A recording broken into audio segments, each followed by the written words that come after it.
to talk about modern development, and we're going to look at some of the major players in modern development and look a little bit at their origins. So hopefully we'll understand globalization and capitalism and development a little bit more by the end of this particular lecture. So we have to start out with World War II, which is kind of where we left off in our last lecture. And again, this is when neocolonialism really begins, and we have these new social ideologies emerging. You have the colonial empires that are collapsing, except for one, and differing social ideologies emerge. And so we have the advent of the Cold War. So you have this communist bloc, you have democratic bloc, and then you have some countries that are newly emerging and hopefully going to be democracies, but this started a new way to kind of talk about the world. So we have the first world, second world, third world, which you may have heard about before. So first world are basically industrial nations, European descent. Second world is communist nations. Third world are often referred to as underdeveloped nations or non-industrial or developing societies.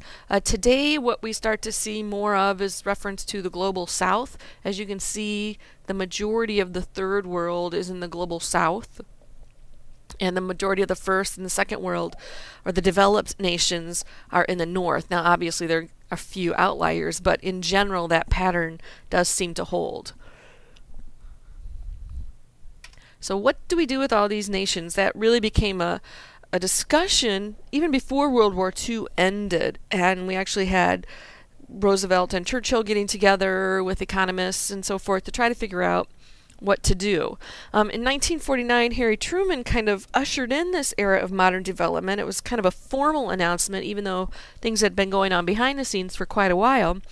And in this very influential speech, he said, "We must embark on a bold new program for making the benefits of our scientific advances and industrial progress available for the improvement and growth of underdeveloped areas. The old imperialism, exploitation for foreign profit, has no place in our plans. What we envision is a program of development based on the concepts of democratic, fair dealing." So he kind of lays out the ideal for modern development. At the same time, a Mexican intellectual by the name of Gustavo Esteva remarked that 2 billion people became underdeveloped that day because our lives became economic in nature.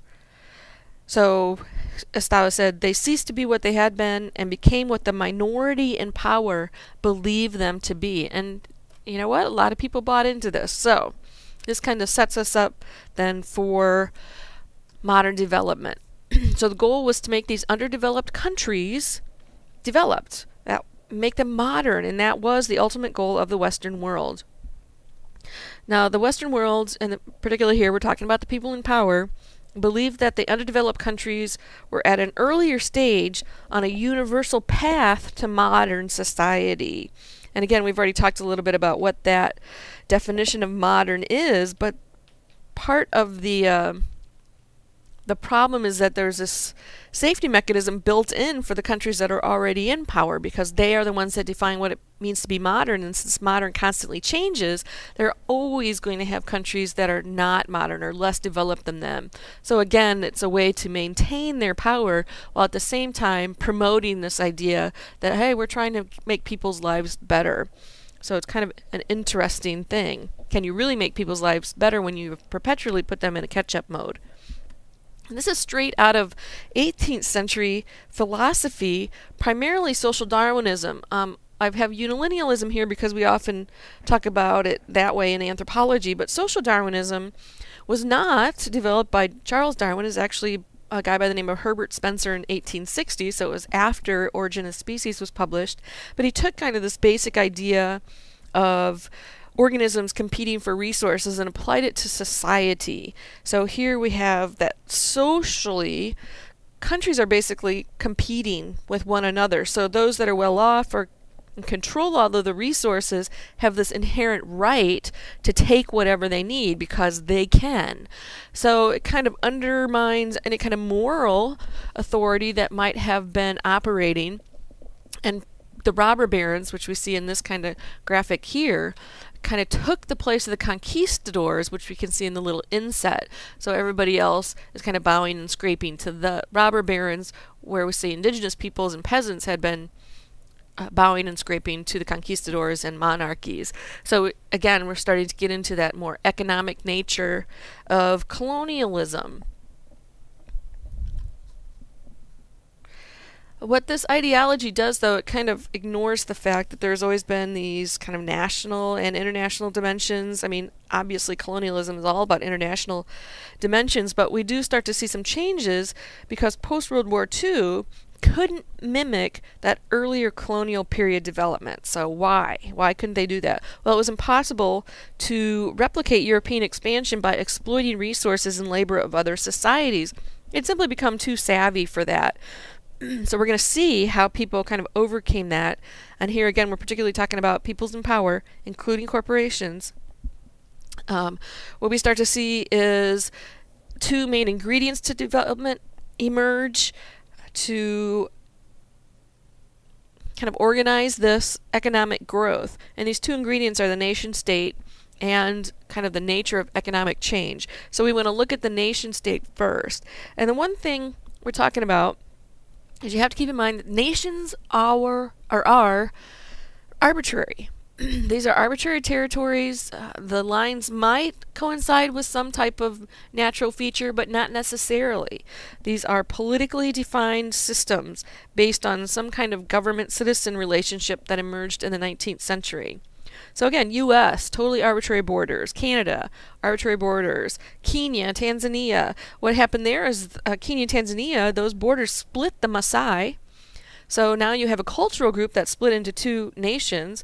In Nigeria, we saw traditional enemies grouped into one nation. So the Hausa, the Igbo, the Yoruba, and the Fulani, who had traditionally been at conflict with one another, were now considered, at least by the world at large, to be members of the same nation. So these arbitrary territories really split people. And even in the U.S. and Mexico, we can look at groups like the Yaqui, who were split.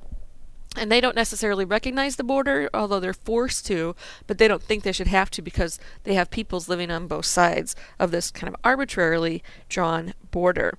And this is actually kind of important because now we see that economic growth isn't at a local level or an individual level, but at a national level. And again, we often hear about national growth, and the national economy and the local economies and individual economies often get sidelined. The second ingredient is economic growth, and here we're talking about economic transformation using a universal standard for development. So the UN in 1945 declared that the goal of economic growth was to raise the standard of living, and this was going to be measured by material well-being. And this is going to be evidenced by commercial output of goods and services, so gross national product, health, life expectancy, and literacy, things that are easily quantifiable. So that's really important. Development became associated with the market system, so that private property and sustained investment became important. Traditional lifeways were viewed as an impediment to development because wealth in traditional societies is often community-based and not individually based. So there are some big assumptions in this development model. One is that it's universal and that the model will work anywhere, so it's applied without regard to specific cultural patterns. We can refer to this as under-differentiation. There's an assumption that non-monetary systems are backward, that there's a common destiny of society, that all societies are supposed to be whatever modern is defined as, and that this common good will arise out of this pursuit of individual self-interest. And then the last assumption is that living standards can be quantified with a monetary index. So what we're starting to find is that, we really can't quantify happiness and the quality of life